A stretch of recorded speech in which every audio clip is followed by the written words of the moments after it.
চিংড়ির ঠ্যাং কেমনে খাইবো এটা হচ্ছে ইম্পর্টেন্ট জিনিস। আমি 4টা মাছ নেবো, 4টা যতটুকু ওজন হয়। কোন 4টা নেবো? এই 2টা দাড়িওয়ালা নিছি, ঠ্যাংওয়ালা। এই ঠ্যাংগুলা কেমনে খাবো? এগুলো মাছ লাগে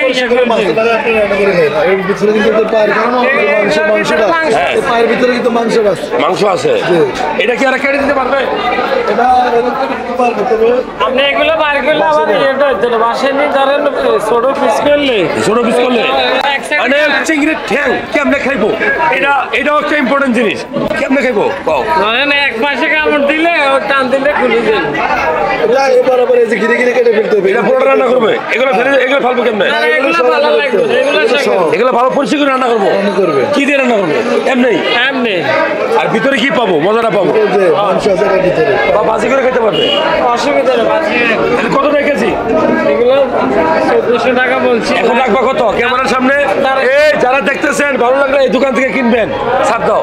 1350 টাকা। 1300 টাকা রাখবে, 1300 টাকা রাখবে। আমি 4টা চিংড়ি নিবো যতটুকু।